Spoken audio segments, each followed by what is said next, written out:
Sun Tzu. The Art of War. Chapter 1. Laying of Plans. The art of war is of vital importance to the state. It is a matter of life and death, a road either to safety or to ruin. Hence it is a subject of inquiry which can on no account be neglected. The art of war, then, is governed by 5 constant factors to be taken into account in one's deliberations, when seeking to determine the conditions obtaining in the field. These are: 1. The moral law. 2. Heaven. 3. Earth. 4. The commander. 5. Method and discipline. The moral law causes the people to be in complete accord with their ruler, so that they will follow him regardless of their lives, undismayed by any danger. Heaven signifies night and day, cold and heat, times and seasons. The commander stands for the virtues of wisdom, sincerity, benevolence, courage, and strictness. By method and discipline are to be understood the marshalling of the army in its proper subdivisions, the graduations of rank among the officers, the maintenance of roads by which supplies may reach the army, and the control of military expenditure. These 5 heads should be familiar to every general. He who knows them will be victorious, he who knows them not will fail. Therefore, in your deliberations, when seeking to determine the military conditions, let them be made the basis of a comparison in this wise. 1. Which of the 2 sovereigns is imbued with the moral law? 2. Which of the 2 generals has most ability? 3. With whom lie the advantages derived from heaven and earth? 4. On which side is discipline most rigorously enforced? 5. Which army is stronger? 6. On which side are officers and men more highly trained? 7. In which army is there the greater constancy both in reward and punishment? By means of these 7 considerations I can forecast victory or defeat.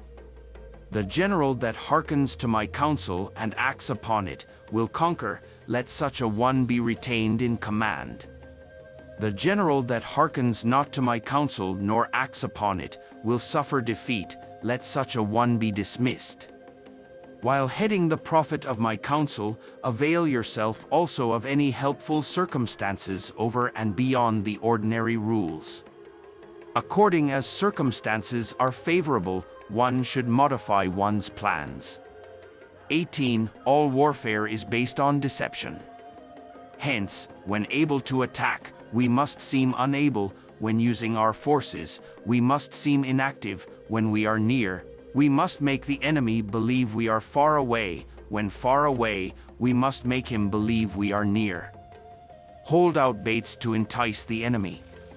Feign disorder and crush him. If he is secure at all points, be prepared for him. If he is in superior strength, evade him. If your opponent is of choleric temper, seek to irritate him. Pretend to be weak, that he may grow arrogant. If he is taking his ease, give him no rest. If his forces are united, separate them. Attack him where he is unprepared, appear where you are not expected. These military devices, leading to victory, must not be divulged beforehand. Now the general who wins a battle makes many calculations in his temple ere the battle is fought. The general who loses a battle makes but few calculations beforehand. Thus do many calculations lead to victory, and few calculations to defeat. How much more no calculation at all? It is by attention to this point that I can foresee who is likely to win or lose. Chapter 2. Waging War. Sun Tzu said, in the operations of war, where there are in the field 1,000 swift chariots, as many heavy chariots, and 100,000 mail-clad soldiers, with provisions enough to carry them 1,000 li, the expenditure at home and at the front, including entertainment of guests, small items such as glue and paint, and sums spent on chariots and armor will reach the total of 1,000 ounces of silver per day. Such is the cost of raising an army of 100,000 men. When you engage in actual fighting, if victory is long in coming, then men's weapons will grow dull and their ardor will be damped. If you lay siege to a town, you will exhaust your strength. Again, if the campaign is protracted, the resources of the state will not be equal to the strain. Now, when your weapons are dulled, your ardor damped, your strength exhausted, and your treasure spent, other chieftains will spring up to take advantage of your extremity. Then no man, however wise, will be able to avert the consequences that must ensue. Thus, though we have heard of stupid haste in war, cleverness has never been seen associated with long delays. There is no instance of a country having benefited from prolonged warfare. It is only one who is thoroughly acquainted with the evils of war that can thoroughly understand the profitable way of carrying it on. The skillful soldier does not raise a second levy, neither are his supply wagons loaded more than twice. Bring war material with you from home, but forage on the enemy. Thus, the army will have food enough for its needs. Poverty of the state exchequer causes an army to be maintained by contributions from a distance. Contributing to maintain an army at a distance causes the people to be impoverished. On the other hand, the proximity of an army causes prices to go up, and high prices cause the people's substance to be drained away. When their substance is drained away, the peasantry will be afflicted by heavy exactions. With this loss of substance and exhaustion of strength, the homes of the people will be stripped bare, and 3/10 of their income will be dissipated, while government expenses for broken chariots, worn-out horses, breastplates and helmets, bows and arrows, spears and shields, protective mantles, draft oxen and heavy wagons, will amount to 4/10 of its total revenue. Hence a wise general makes a point of foraging on the enemy. 1 cartload of the enemy's provisions is equivalent to 20 of one's own, and likewise a single pickle of his provender is equivalent to 20 from one's own store. Now, in order to kill the enemy, our men must be roused to anger, that there may be advantage from defeating the enemy. They must have their rewards. Therefore, in chariot fighting, when 10 or more chariots have been taken, those should be rewarded who took the first. Our own flags should be substituted for those of the enemy, and the chariots mingled and used in conjunction with ours. The captured soldiers should be kindly treated and kept. This is called using the conquered foe to augment one's own strength. In war, then, let your great object be victory, not lengthy campaigns. Thus it may be known that the leader of armies is the arbiter of the people's fate, the man on whom it depends whether the nation shall be in peace or in peril. Chapter 3. Attack by Stratagem.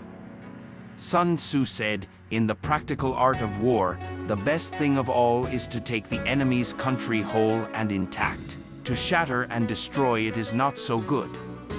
So, too, it is better to recapture an army entire than to destroy it, to capture a regiment, a detachment, or a company entire than to destroy them. Hence, to fight and conquer in all your battles is not supreme excellence. Supreme excellence consists in breaking the enemy's resistance without fighting. Thus, the highest form of generalship is to balk the enemy's plans. The next best is to prevent the junction of the enemy's forces. The next in order is to attack the enemy's army in the field. And the worst policy of all is to besiege walled cities. The rule is not to besiege walled cities if it can possibly be avoided. The preparation of mantlets, movable shelters, and various implements of war will take up 3 whole months, and the piling up of mounds over against the walls will take 3 months more. The general, unable to control his irritation, will launch his men to the assault like swarming ants, with the result that 1/3 of his men are slain while the town still remains untaken. Such are the disastrous effects of a siege. Therefore, the skillful leader subdues the enemy's troops without any fighting. He captures their cities without laying siege to them. He overthrows their kingdom without lengthy operations in the field. With his forces intact, he will dispute the mastery of the empire, and thus, without losing a man, his triumph will be complete. This is the method of attacking by stratagem. It is the rule in war: if our forces are 10 to the enemy's 1, to surround him; if 5 to 1, to attack him; if twice as numerous, to divide our army into 2. If equally matched, we can offer battle; if slightly inferior in numbers, we can avoid the enemy; if quite unequal in every way, we can flee from him. Hence, though an obstinate fight may be made by a small force, in the end it must be captured by the larger force. Now the general is the bulwark of the state. If the bulwark is complete at all points, the state will be strong. If the bulwark is defective, the state will be weak. There are 3 ways in which a ruler can bring misfortune upon his army. 1. By commanding the army to advance or to retreat, being ignorant of the fact that it cannot obey. This is called hobbling the army. 2. By attempting to govern an army in the same way as he administers a kingdom, being ignorant of the conditions which obtain in an army. This causes restlessness in the soldiers' minds. 3. By employing the officers of his army without discrimination, through ignorance of the military principle of adaptation to circumstances. This shakes the confidence of the soldiers. But when the army is restless and distrustful, trouble is sure to come from the other feudal princes. This is simply bringing anarchy into the army and flinging victory away. Thus we may know that there are 5 essentials for victory. 1. He will win who knows when to fight and when not to fight. 2. He will win who knows how to handle both superior and inferior forces. 3. He will win whose army is animated by the same spirit throughout all its ranks. 4. He will win who, prepared himself, waits to take the enemy unprepared. 5. He will win who has military capacity and is not interfered with by the sovereign. Hence the saying, if you know the enemy and know yourself, you need not fear the result of 100 battles. If you know yourself but not the enemy, for every victory gained you will also suffer a defeat. If you know neither the enemy nor yourself, you will succumb in every battle. Chapter 4. Tactical Dispositions. Sun Tzu said, "The good fighters of old first put themselves beyond the possibility of defeat, and then waited for an opportunity of defeating the enemy." To secure ourselves against defeat lies in our own hands, but the opportunity of defeating the enemy is provided by the enemy himself. Thus the good fighter is able to secure himself against defeat, but cannot make certain of defeating the enemy. Hence the saying, one may know how to conquer without being able to do it. Security against defeat implies defensive tactics. Ability to defeat the enemy means taking the offensive. Standing on the defensive indicates insufficient strength, attacking, a superabundance of strength. The general who is skilled in defense hides in the most secret recesses of the earth. He who is skilled in attack flashes forth from the topmost heights of heaven. Thus, on the one hand, we have ability to protect ourselves, on the other, a victory that is complete. To see victory only when it is within the ken of the common herd is not the acme of excellence. Neither is it the acme of excellence if you fight and conquer and the whole empire says, "Well done." To lift an autumn hair is no sign of great strength. To see the sun and moon is no sign of sharp sight. To hear the noise of thunder is no sign of a quick ear. What the ancients called a clever fighter is one who not only wins, but excels in winning with ease. Hence his victories bring him neither reputation for wisdom nor credit for courage. He wins his battles by making no mistakes. Making no mistakes is what establishes the certainty of victory, for it means conquering an enemy that is already defeated.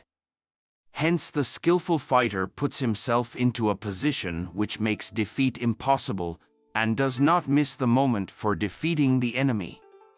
Thus it is that in war the victorious strategist only seeks battle after the victory has been won, whereas he who is destined to defeat first fights and afterwards looks for victory. The consummate leader cultivates the moral law and strictly adheres to method and discipline. Thus it is in his power to control success. In respect of military method, we have, firstly, measurement, secondly, estimation of quantity, thirdly, calculation, fourthly, balancing of chances, fifthly, victory.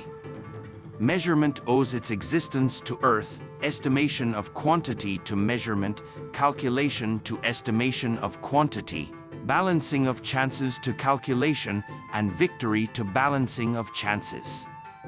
A victorious army opposed to a routed one is as a pound's weight placed in the scale against a single grain.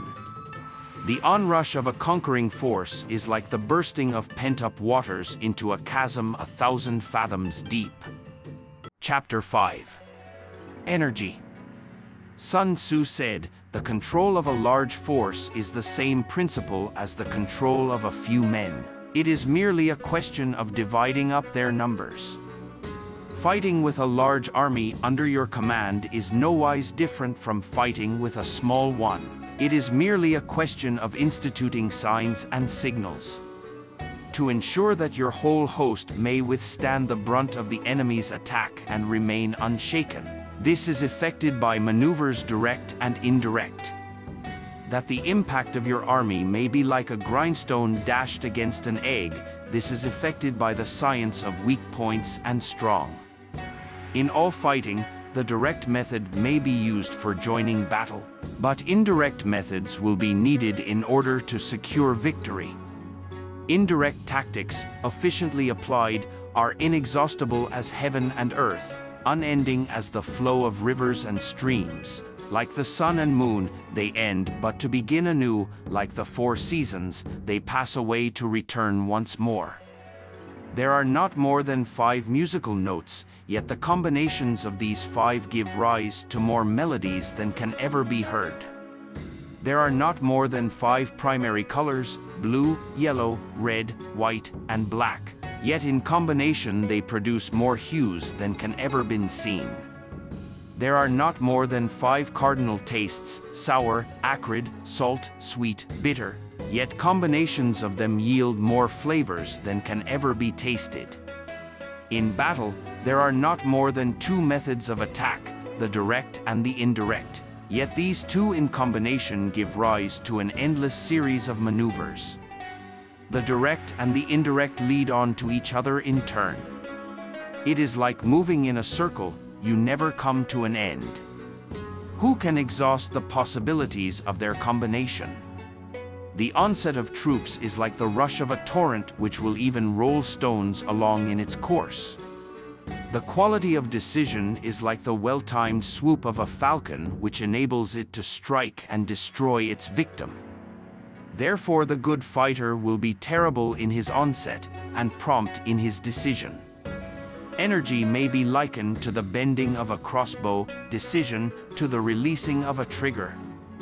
Amid the turmoil and tumult of battle, there may be seeming disorder and yet no real disorder at all. Amid confusion and chaos, your array may be without head or tail, yet it will be proof against defeat.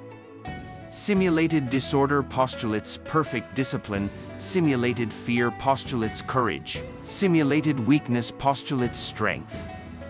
Hiding order beneath the cloak of disorder is simply a question of subdivision. Concealing courage under a show of timidity presupposes a fund of latent energy. Masking strength with weakness is to be effected by tactical dispositions. Thus one who is skillful at keeping the enemy on the move maintains deceitful appearances, according to which the enemy will act. He sacrifices something that the enemy may snatch at it. By holding out baits, he keeps him on the march, then with a body of picked men he lies in wait for him. The clever combatant looks to the effect of combined energy and does not require too much from individuals. Hence his ability to pick out the right men and utilize combined energy. When he utilizes combined energy, his fighting men become as it were like unto rolling logs or stones. For it is the nature of a log or stone to remain motionless on level ground, and to move when on a slope, if four-cornered, to come to a standstill, but if round-shaped, to go rolling down. Thus the energy developed by good fighting men is as the momentum of a round stone rolled down a mountain thousands of feet in height. So much on the subject of energy. Chapter 6. Weak Points and Strong Points. Sun Tzu said, "Whoever is first in the field and awaits the coming of the enemy will be fresh for the fight. Whoever is second in the field and has to hasten to battle will arrive exhausted." Therefore the clever combatant imposes his will on the enemy, but does not allow the enemy's will to be imposed on him. By holding out advantages to him, he can cause the enemy to approach of his own accord, or, by inflicting damage, he can make it impossible for the enemy to draw near. If the enemy is taking his ease, he can harass him. If well supplied with food, he can starve him out. If quietly encamped, he can force him to move. Appear at points which the enemy must hasten to defend, march swiftly to places where you are not expected. An army may march great distances without distress if it marches through country where the enemy is not. You can be sure of succeeding in your attacks if you only attack places which are undefended. You can ensure the safety of your defense if you only hold positions that cannot be attacked. Hence that general is skillful in attack whose opponent does not know what to defend, and he is skillful in defense whose opponent does not know what to attack. O divine art of subtlety and secrecy! Through you we learn to be invisible, through you inaudible, and hence we can hold the enemy's fate in our hands. You may advance and be absolutely irresistible if you make for the enemy's weak points. You may retire and be safe from pursuit if your movements are more rapid than those of the enemy. If we wish to fight, the enemy can be forced to an engagement even though he be sheltered behind a high rampart and a deep ditch. All we need do is attack some other place that he will be obliged to relieve. If we do not wish to fight, we can prevent the enemy from engaging us even though the lines of our encampment be merely traced out on the ground. All we need do is to throw something odd and unaccountable in his way. By discovering the enemy's dispositions and remaining invisible ourselves, we can keep our forces concentrated, while the enemy's must be divided. We can form a single united body, while the enemy must split up into fractions. Hence there will be a whole pitted against separate parts of a whole, which means that we shall be many to the enemy's few. And if we are able thus to attack an inferior force with a superior one, our opponents will be in dire straits.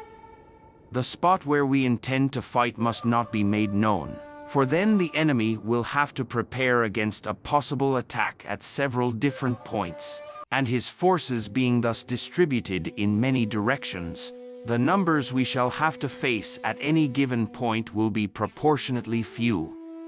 For should the enemy strengthen his van, he will weaken his rear. Should he strengthen his rear, he will weaken his van. Should he strengthen his left, he will weaken his right. Should he strengthen his right, he will weaken his left. If he sends reinforcements everywhere, he will everywhere be weak. Numerical weakness comes from having to prepare against possible attacks. Numerical strength from compelling our adversary to make these preparations against us. Knowing the place and the time of the coming battle, we may concentrate from the greatest distances in order to fight. But if neither time nor place be known, then the left wing will be impotent to succor the right equally impotent to succor the left, the van unable to relieve the rear, or the rear to support the van. How much more so if the furthest portions of the army are anything under 100 ely apart, and even the nearest are separated by several ely. Though according to my estimate the soldiers of you exceed our own in number, that shall advantage them nothing in the matter of victory. I say then that victory can be achieved. Though the enemy be stronger in numbers, we may prevent him from fighting. Scheme so as to discover his plans and the likelihood of their success. Rouse him and learn the principle of his activity or inactivity. Force him to reveal himself so as to find out his vulnerable spots. Carefully compare the opposing army with your own, so that you may know where strength is superabundant and where it is deficient. In making tactical dispositions, the highest pitch you can attain is to conceal them, conceal your dispositions, and you will be safe from the prying of the subtlest spies, from the machinations of the wisest brains. How victory may be produced for them out of the enemy's own tactics, that is what the multitude cannot comprehend. All men can see the tactics whereby I conquer, but what none can see is the strategy out of which victory is evolved. Do not repeat the tactics which have gained you one victory, but let your methods be regulated by the infinite variety of circumstances. Military tactics are like unto water, for water in its natural course runs away from high places and hastens downwards. So in war, the way is to avoid what is strong and to strike at what is weak. Water shapes its course according to the nature of the ground over which it flows. The soldier works out his victory in relation to the foe whom he is facing.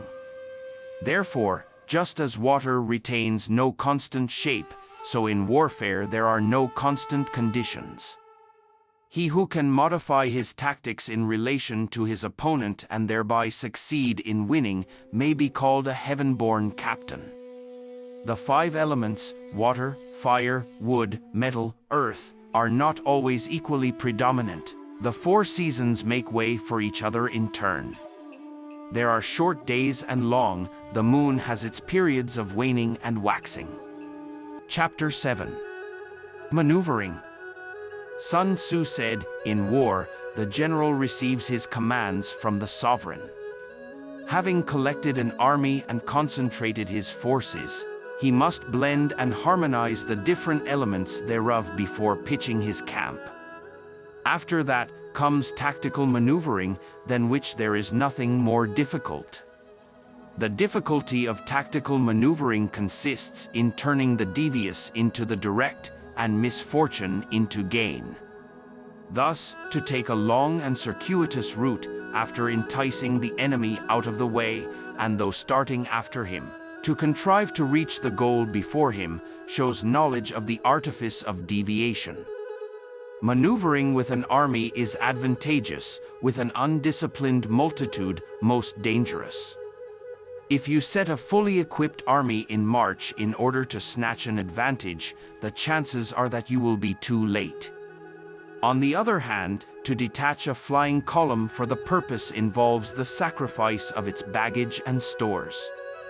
Thus, if you order your men to roll up their buff coats and make forced marches without halting day or night, covering double the usual distance at a stretch, doing 100 ely in order to wrest an advantage, the leaders of all your 3 divisions will fall into the hands of the enemy.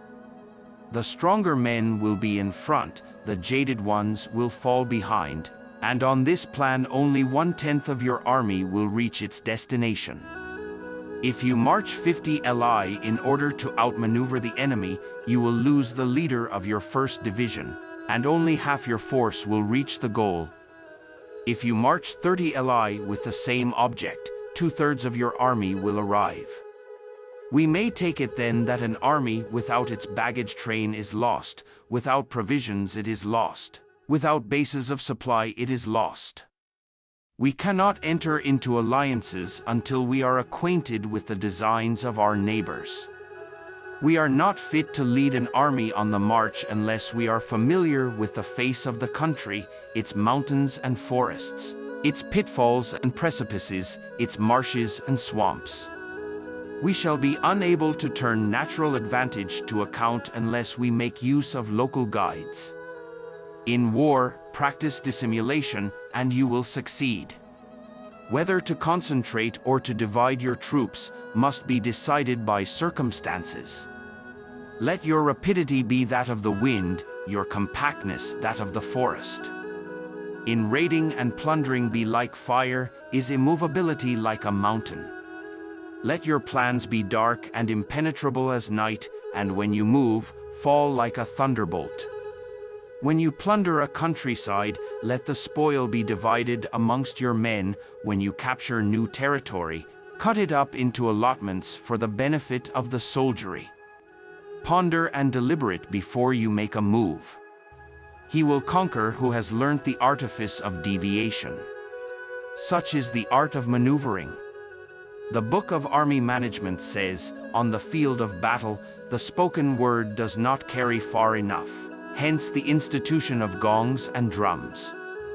Nor can ordinary objects be seen clearly enough, hence the institution of banners and flags. Gongs and drums, banners and flags, are means whereby the ears and eyes of the host may be focused on one particular point. The host thus forming a single united body, is it impossible either for the brave to advance alone, or for the cowardly to retreat alone. This is the art of handling large masses of men. In night fighting, then, make much use of signal fires and drums, and in fighting by day, of flags and banners, as a means of influencing the ears and eyes of your army. A whole army may be robbed of its spirit, a commander-in-chief may be robbed of his presence of mind. Now a soldier's spirit is keenest in the morning, by noonday it has begun to flag, and in the evening, his mind is bent only on returning to camp. A clever general, therefore, avoids an army when its spirit is keen, but attacks it when it is sluggish and inclined to return. This is the art of studying moods. Disciplined and calm, to await the appearance of disorder and hubbub amongst the enemy. This is the art of retaining self-possession. To be near the goal while the enemy is still far from it, to wait at ease while the enemy is toiling and struggling, to be well fed while the enemy is famished, this is the art of husbanding one's strength.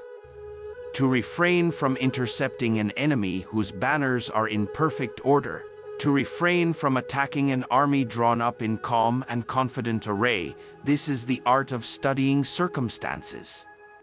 It is a military axiom not to advance uphill against the enemy, nor to oppose him when he comes downhill. Do not pursue an enemy who simulates flight, do not attack soldiers whose temper is keen. Do not swallow bait offered by the enemy. Do not interfere with an army that is returning home. When you surround an army, leave an outlet free. Do not press a desperate foe too hard. Such is the art of warfare. Chapter 8. Variation in Tactics. Sun Tzu said, in war, the general receives his commands from the sovereign, collects his army and concentrates his forces. When in difficult country, do not encamp. In country where high roads intersect, join hands with your allies. Do not linger in dangerously isolated positions. In hemmed-in situations, you must resort to stratagem. In desperate position, you must fight. There are roads which must not be followed, armies which must be not attacked, towns which must be besieged, positions which must not be contested, commands of the sovereign which must not be obeyed. The general who thoroughly understands the advantages that accompany variation of tactics knows how to handle his troops. The general who does not understand these may be well acquainted with the configuration of the country, yet he will not be able to turn his knowledge to practical account. So, the student of war who is unversed in the art of war of varying his plans, even though he be acquainted with the 5 advantages, will fail to make the best use of his men. Hence in the wise leader's plans, considerations of advantage and of disadvantage will be blended together. If our expectation of advantage be tempered in this way, we may succeed in accomplishing the essential part of our schemes. If, on the other hand, in the midst of difficulties we are always ready to seize an advantage, we may extricate ourselves from misfortune. Reduce the hostile chiefs by inflicting damage on them, and make trouble for them, and keep them constantly engaged. Hold out specious allurements, and make them rush to any given point. The art of war teaches us to rely not on the likelihood of the enemy's not coming, but on our own readiness to receive him. Not on the chance of his not attacking, but rather on the fact that we have made our position unassailable. There are 5 dangerous faults which may affect a general. 1. Recklessness, which leads to destruction. 2. Cowardice, which leads to capture. 3. A hasty temper, which can be provoked by insults. 4. A delicacy of honor, which is sensitive to shame. 5. Over-solicitude for his men, which exposes him to worry and trouble. These are the 5 besetting sins of a general, ruinous to the conduct of war. When an army is overthrown and its leader slain, the cause will surely be found among these 5 dangerous faults. Let them be a subject of meditation. Chapter 9. The Army on the March. Sun Tzu said, "We come now to the question of encamping the army and observing signs of the enemy. Pass quickly over mountains and keep in the neighborhood of valleys. Camp in high places, facing the sun. Do not climb heights in order to fight." So much for mountain warfare. After crossing a river, you should get far away from it. When an invading force crosses a river in its onward march, do not advance to meet it in midstream. It will be best to let half the army get across, and then deliver your attack. If you are anxious to fight, you should not go to meet the invader near a river which he has to cross. Moor your craft higher up than the enemy and facing the sun. Do not move upstream to meet the enemy. So much for river warfare. In crossing salt marshes, your sole concern should be to get over them quickly, without any delay. If forced to fight in a salt marsh, you should have water and grass near you, and get your back to a clump of trees. So much for operations in salt marshes. In dry, level country, take up an easily accessible position with rising ground to your right and on your rear, so that the danger may be in front and safety lie behind. So much for campaigning in flat country. These are the 4 useful branches of military knowledge which enabled the Yellow Emperor to vanquish 4 several sovereigns. All armies prefer high ground to low and sunny places to dark. If you are careful of your men and camp on hard ground, the army will be free from disease of every kind, and this will spell victory. When you come to a hill or a bank, occupy the sunny side with the slope on your right rear. Thus you will at once act for the benefit of your soldiers and utilize the natural advantages of the ground. When, in consequence of heavy rains up country, a river which you wish to ford is swollen and flecked with foam, you must wait until it subsides. Country in which there are precipitous cliffs with torrents running between, deep natural hollows, confined places, tangled thickets, quagmires and crevasses, should be left with all possible speed and not approached. While we keep away from such places, we should get the enemy to approach them. While we face them, we should let the enemy have them on his rear. If in the neighborhood of your camp there should be any hilly country, ponds surrounded by aquatic grass, hollow basins filled with reeds, or woods with thick undergrowth, they must be carefully routed out and searched, for these are places where men in ambush or insidious spies are likely to be lurking. When the enemy is close at hand and remains quiet, he is relying on the natural strength of his position. When he keeps aloof and tries to provoke a battle, he is anxious for the other side to advance. If his place of encampment is easy of access, he is tendering a bait. Movement amongst the trees of a forest shows that the enemy is advancing. The appearance of a number of screens in the midst of thick grass means that the enemy wants to make us suspicious. The rising of birds in their flight is the sign of an ambuscade. Startled beasts indicate that a sudden attack is coming. When there is dust rising in a high column, it is the sign of chariots advancing. When the dust is low, but spread over a wide area, it betokens the approach of infantry. When it branches out in different directions, it shows that parties have been sent to collect firewood. A few clouds of dust moving to and fro signify that the army is encamping. Humble words and increased preparations are signs that the enemy is about to advance. Violent language and driving forward as if to the attack are signs that he will retreat. When the light chariots come out first and take up a position on the wings, it is a sign that the enemy is forming for battle. Peace proposals unaccompanied by a sworn covenant indicate a plot.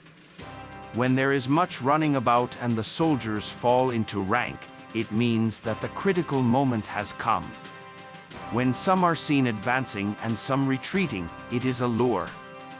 When the soldiers stand leaning on their spears, they are faint from want of food. If those who are sent to draw water begin by drinking themselves, the army is suffering from thirst. If the enemy sees an advantage to be gained and makes no effort to secure it, the soldiers are exhausted. If birds gather on any spot, it is unoccupied. Clamor by night betokens nervousness. If there is disturbance in the camp, the general's authority is weak. If the banners and flags are shifted about, sedition is afoot. If the officers are angry, it means that the men are weary. When an army feeds its horses with grain and kills its cattle for food, and when the men do not hang their cooking pots over the campfires, showing that they will not return to their tents, you may know that they are determined to fight to the death. The sight of men whispering together in small knots or speaking in subdued tones points to disaffection amongst the rank and file. Too frequent rewards signify that the enemy is at the end of his resources. Too many punishments betray a condition of dire distress.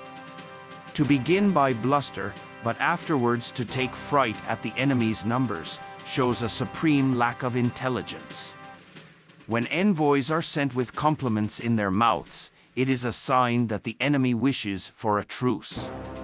If the enemy's troops march up angrily and remain facing ours for a long time without either joining battle or taking themselves off again, the situation is one that demands great vigilance and circumspection. If our troops are no more in number than the enemy, that is amply sufficient. It only means that no direct attack can be made. What we can do is simply to concentrate all our available strength, keep a close watch on the enemy, and obtain reinforcements. He who exercises no forethought but makes light of his opponents is sure to be captured by them. If soldiers are punished before they have grown attached to you, they will not prove submissive, and, unless submissive, then will be practically useless. If, when the soldiers have become attached to you, punishments are not enforced, they will still be unless. Therefore, soldiers must be treated in the first instance with humanity, but kept under control by means of iron discipline. This is a certain road to victory. If in training soldiers' commands are habitually enforced, the army will be well disciplined. If not, its discipline will be bad. If a general shows confidence in his men but always insists on his orders being obeyed, the gain will be mutual. Chapter 10. Terrain. Sun Tzu said, we may distinguish 6 kinds of terrain, to wit: 1. Accessible ground. 2. Entangling ground. 3. Temporizing ground. 4. Narrow passes. 5. Precipitous heights. 6. Positions at a great distance from the enemy. Ground which can be freely traversed by both sides is called accessible. With regard to ground of this nature, be before the enemy in occupying the raised and sunny spots, and carefully guard your line of supplies. Then you will be able to fight with advantage. Ground which can be abandoned but is hard to reoccupy is called entangling. From a position of this sort, if the enemy is unprepared, you may sally forth and defeat him. But if the enemy is prepared for your coming, and you fail to defeat him, then, return being impossible, disaster will ensue. When the position is such that neither side will gain by making the first move, it is called temporizing ground. In a position of this sort, even though the enemy should offer us an attractive bait, it will be advisable not to stir forth, but rather to retreat, thus enticing the enemy in his turn. Then, when part of his army has come out, we may deliver our attack with advantage. With regard to narrow passes, if you can occupy them first, let them be strongly garrisoned and await the advent of the enemy. Should the army forestall you in occupying a pass, do not go after him if the pass is fully garrisoned, but only if it is weakly garrisoned. With regard to precipitous heights, if you are beforehand with your adversary, you should occupy the raised and sunny spots, and there wait for him to come up. If the enemy has occupied them before you, do not follow him, but retreat and try to entice him away. If you are situated at a great distance from the enemy, and the strength of the 2 armies is equal, it is not easy to provoke a battle, and fighting will be to your disadvantage. These 6 are the principles connected with earth. The general who has attained a responsible post must be careful to study them. Now an army is exposed to 6 several calamities, not arising from natural causes, but from faults for which the general is responsible. These are: 1. Flight. 2. Insubordination. 3. Collapse. 4. Ruin. 5. Disorganization. 6. Rout. Other conditions being equal, if one force is hurled against another 10 times its size, the result will be the flight of the former. When the common soldiers are too strong and their officers too weak, the result is insubordination. When the officers are too strong and the common soldiers too weak, the result is collapse. When the higher officers are angry and insubordinate, and on meeting the enemy give battle on their own account from a feeling of resentment, before the commander-in-chief can tell whether or no he is in a position to fight, the result is ruin. When the general is weak and without authority, when his orders are not clear and distinct, when there are no fixed duties assigned to officers and men, and the ranks are formed in a slovenly haphazard manner, the result is utter disorganization. When a general, unable to estimate the enemy's strength, allows an inferior force to engage a larger one, or hurls a weak detachment against a powerful one, and neglects to place picked soldiers in the front rank, the result must be rout.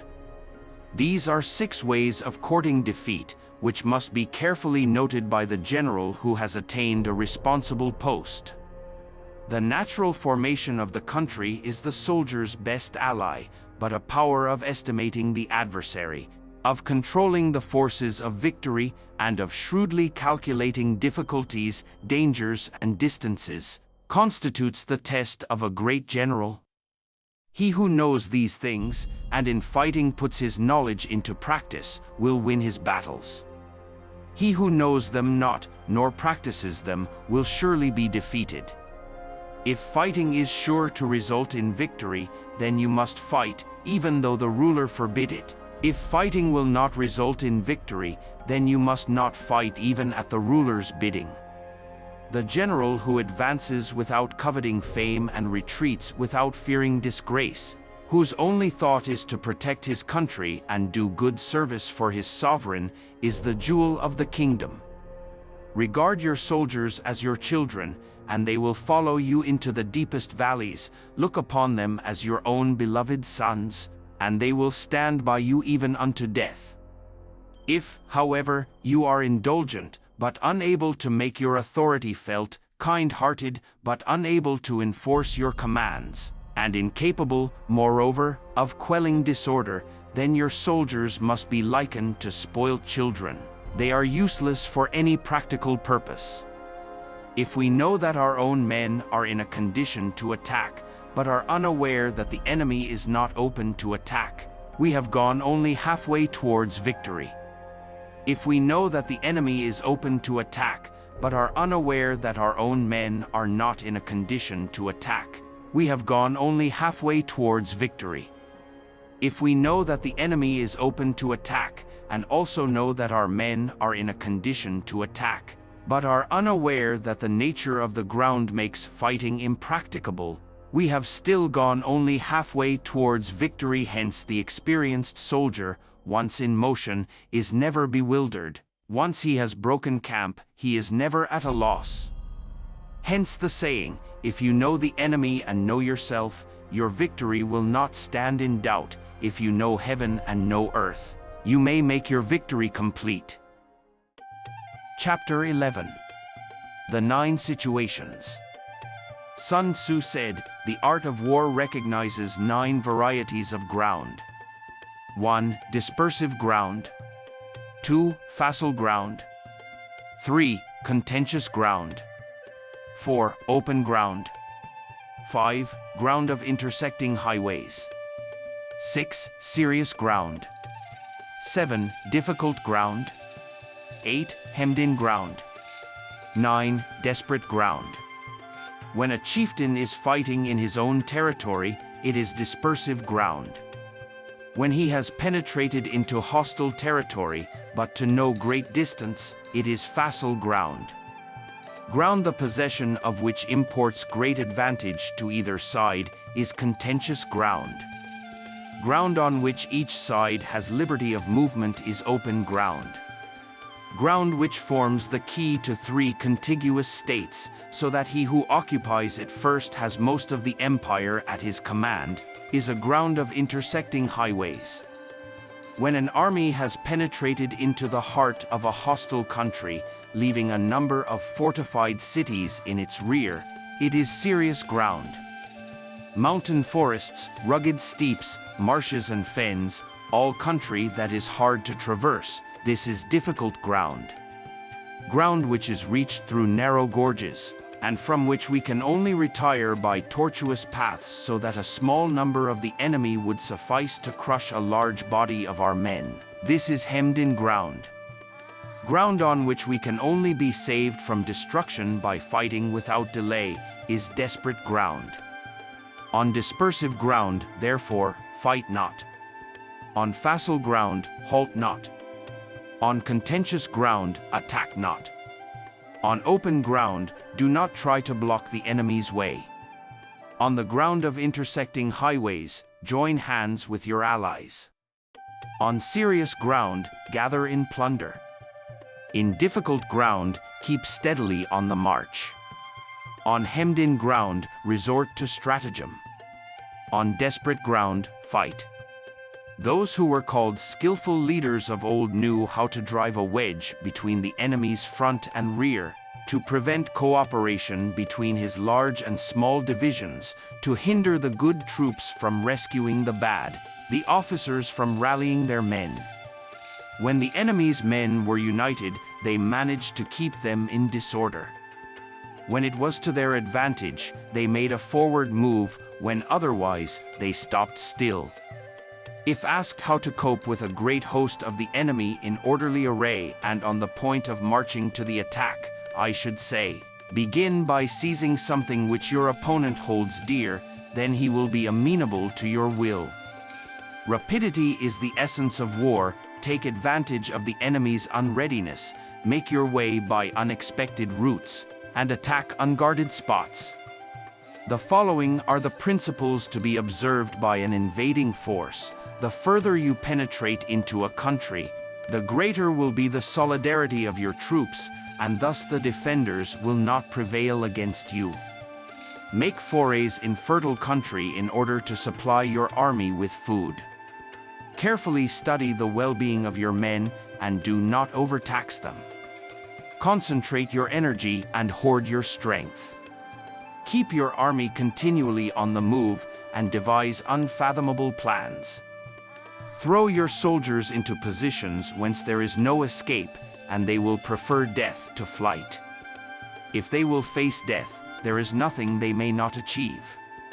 Officers and men alike will put forth their uttermost strength. Soldiers, when in desperate straits, lose the sense of fear.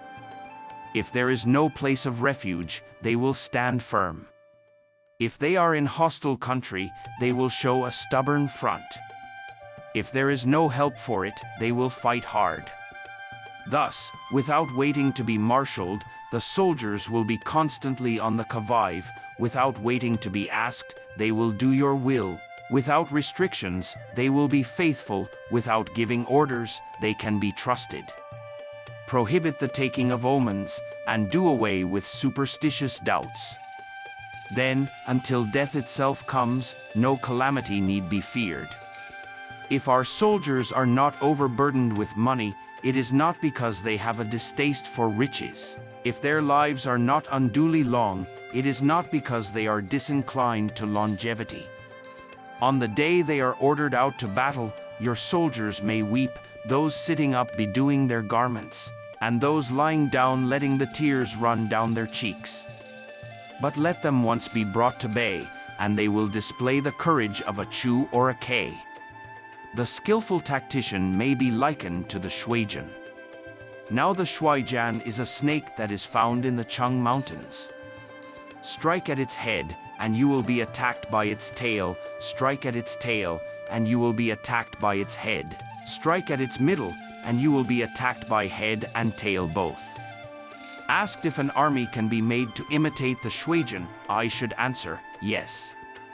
For the men of Wu and the men of Yu are enemies, yet if they are crossing a river in the same boat and are caught by a storm, they will come to each other's assistance just as the left hand helps the right. Hence it is not enough to put one's trust in the tethering of horses and the burying of chariot wheels in the ground.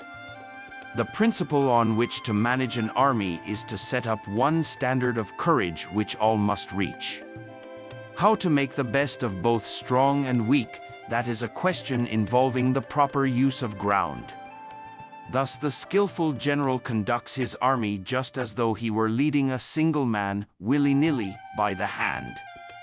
It is the business of a general to be quiet and thus ensure secrecy, upright and just, and thus maintain order. He must be able to mystify his officers and men by false reports and appearances, and thus keep them in total ignorance. By altering his arrangements and changing his plans, he keeps the enemy without definite knowledge. By shifting his camp and taking circuitous routes, he prevents the enemy from anticipating his purpose. At the critical moment, the leader of an army acts like one who has climbed up a height and then kicks away the ladder behind him. He carries his men deep into hostile territory before he shows his hand. He burns his boats and breaks his cooking pots. Like a shepherd driving a flock of sheep, he drives his men this way and that, and nothing knows whither he is going. To muster his host and bring it into danger, this may be termed the business of the general. The different measures suited to the 9 varieties of ground, the expediency of aggressive or defensive tactics, and the fundamental laws of human nature, these are things that must most certainly be studied. When invading hostile territory, the general principle is that penetrating deeply brings cohesion. Penetrating but a short way means dispersion. When you leave your own country behind, and take your army across neighborhood territory, you find yourself on critical ground. When there are means of communication on all four sides, the ground is one of intersecting highways. When you penetrate deeply into a country, it is serious ground. When you penetrate but a little way, it is facile ground. When you have the enemy's strongholds on your rear and narrow passes in front, it is hemmed-in ground. When there is no place of refuge at all, it is desperate ground. Therefore, on dispersive ground, I would inspire my men with unity of purpose. On facile ground, I would see that there is close connection between all parts of my army. On contentious ground, I would hurry up my rear. On open ground, I would keep a vigilant eye on my defenses. On ground of intersecting highways, I would consolidate my alliances. On serious ground, I would try to ensure a continuous stream of supplies. On difficult ground, I would keep pushing on along the road. On hemmed-in ground, I would block any way of retreat.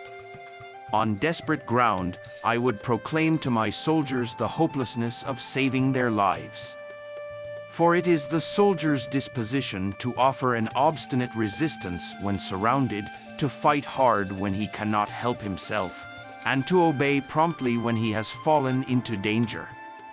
We cannot enter into alliance with neighboring princes until we are acquainted with their designs. We are not fit to lead an army on the march unless we are familiar with the face of the country, its mountains and forests, its pitfalls and precipices, its marshes and swamps. We shall be unable to turn natural advantages to account unless we make use of local guides. To be ignored of any one of the following 4 or 5 principles does not befit a warlike prince. When a warlike prince attacks a powerful state, his generalship shows itself in preventing the concentration of the enemy's forces. He overawes his opponents, and their allies are prevented from joining against him. Hence he does not strive to ally himself with all and sundry, nor does he foster the power of other states. He carries out his own secret designs, keeping his antagonists in awe. Thus he is able to capture their cities and overthrow their kingdoms. Bestow rewards without regard to rule, issue orders without regard to previous arrangements, and you will be able to handle a whole army as though you had to do with but a single man. Confront your soldiers with the deed itself, never let them know your design. When the outlook is bright, bring it before their eyes, but tell them nothing when the situation is gloomy. Place your army in deadly peril, and it will survive. Plunge it into desperate straits, and it will come off in safety. For it is precisely when a force has fallen into harm's way that is capable of striking a blow for victory. Success in warfare is gained by carefully accommodating ourselves to the enemy's purpose. By persistently hanging on the enemy's flank, we shall succeed in the long run in killing the commander-in-chief. This is called ability to accomplish a thing by sheer cunning. On the day that you take up your command, block the frontier passes, destroy the official tallies, and stop the passage of all emissaries. Be stern in the council chamber, so that you may control the situation. If the enemy leaves a door open, you must rush in. Forestall your opponent by seizing what he holds dear, and subtly contrive to time his arrival on the ground. Walk in the path defined by rule, and accommodate yourself to the enemy until you can fight a decisive battle. At first, then, exhibit the coyness of a maiden until the enemy gives you an opening. Afterwards, emulate the rapidity of a running hare, and it will be too late for the enemy to oppose you. Chapter 12. Attack by fire. Sun Tzu said, there are 5 ways of attacking with fire. The first is to burn soldiers in their camp, the second is to burn stores, the third is to burn baggage trains, the fourth is to burn arsenals and magazines, the fifth is to hurl dropping fire amongst the enemy. In order to carry out an attack, we must have means available. The material for raising fire should always be kept in readiness. There is a proper season for making attacks with fire and special days for starting a conflagration. The proper season is when the weather is very dry. The special days are those when the moon is in the constellations of the sieve, the wall, the wing, or the crossbar, for these four are all days of rising wind. In attacking with fire, one should be prepared to meet 5 possible developments. 1. When fire breaks out inside to enemy's camp, respond at once with an attack from without. 2. If there is an outbreak of fire, but the enemy's soldiers remain quiet, bide your time and do not attack. 3. When the force of the flames has reached its height, follow it up with an attack, if that is practicable. If not, stay where you are. 4. If it is possible to make an assault with fire from without, do not wait for it to break out within, but deliver your attack at a favorable moment. 5. When you start a fire, be to windward of it. Do not attack from the leeward. A wind that rises in the daytime lasts long, but a night breeze soon falls. In every army, the 5 developments connected with fire must be known, the movements of the stars calculated, and a watch kept for the proper days. Hence those who use fire as an aid to the attack show intelligence, those who use water as an aid to the attack gain an accession of strength. By means of water, an enemy may be intercepted, but not robbed of all his belongings. Unhappy is the fate of one who tries to win his battles and succeed in his attacks without cultivating the spirit of enterprise, for the result is waste of time and general stagnation. Hence the saying, the enlightened ruler lays his plans well ahead, the good general cultivates his resources. Move not unless you see an advantage, use not your troops unless there is something to be gained, fight not unless the position is critical. No ruler should put troops into the field merely to gratify his own spleen, no general should fight a battle simply out of pique. If it is to your advantage, make a forward move, if not, stay where you are. Anger may in time change to gladness, vexation may be succeeded by content. But a kingdom that has once been destroyed can never come again into being, nor can the dead ever be brought back to life. Hence the enlightened ruler is heedful and the good general full of caution. This is the way to keep a country at peace and an army intact. Chapter 13. The Use of Spies. Sun Tzu said, raising a host of 100,000 men and marching them great distances entails heavy loss on the people and a drain on the resources of the state. The daily expenditure will amount to 1,000 ounces of silver. There will be commotion at home and abroad, and men will drop down exhausted on the highways. As many as 700,000 families will be impeded in their labor. Hostile armies may face each other for years, striving for the victory which is decided in a single day. This being so, to remain in ignorance of the enemy's condition simply because one grudges the outlay of 100 ounces of silver in honors and emoluments is the height of inhumanity. One who acts thus is no leader of men, no present help to his sovereign, no master of victory. Thus, what enables the wise sovereign and the good general to strike and conquer and achieve things beyond the reach of ordinary men is foreknowledge. Now this foreknowledge cannot be elicited from spirits, it cannot be obtained inductively from experience, nor by any deductive calculation. Knowledge of the enemy's dispositions can only be obtained from other men. Hence the use of spies, of whom there are 5 classes. 1. Local spies. 2. Inward spies. 3. Converted spies. 4. Doomed spies. 5. Surviving spies. When these 5 kinds of spy are all at work, none can discover the secret system. This is called divine manipulation of the threads. It is the sovereign's most precious faculty. Having local spies means employing the services of the inhabitants of a district.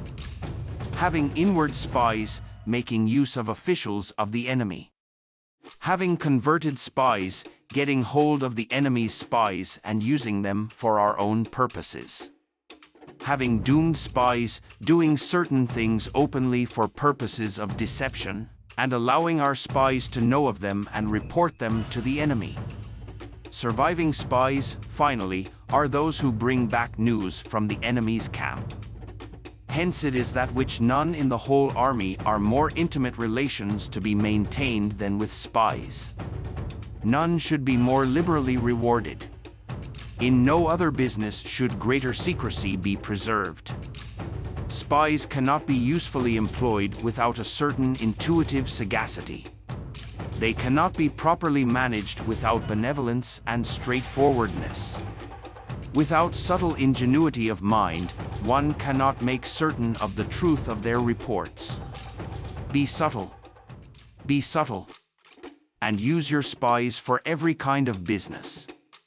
If a secret piece of news is divulged by a spy before the time is ripe, he must be put to death together with the man to whom the secret was told. Whether the object be to crush an army, to storm a city, or to assassinate an individual, it is always necessary to begin by finding out the names of the attendants, the aides-de-camp, and doorkeepers and sentries of the general in command. Our spies must be commissioned to ascertain these. The enemy's spies who have come to spy on us must be sought out, tempted with bribes, led away and comfortably housed. Thus they will become converted spies and available for our service. It is through the information brought by the converted spy that we are able to acquire and employ local and inward spies. It is owing to his information, again, that we can cause the doomed spy to carry false tidings to the enemy. Lastly, it is by his information that the surviving spy can be used on appointed occasions. The end and aim of spying in all its 5 varieties is knowledge of the enemy, and this knowledge can only be derived, in the first instance, from the converted spy. Hence it is essential that the converted spy be treated with the utmost liberality. Of old, the rise of the Yin dynasty was due to Ai Chi, who had served under the Xia. Likewise, the rise of the Zhou dynasty was due to Luya, who had served under the Yin. Hence it is only the enlightened ruler and the wise general who will use the highest intelligence of the army for purposes of spying, and thereby they achieve great results. Spies are a most important element in water, because on them depends an army's ability to move.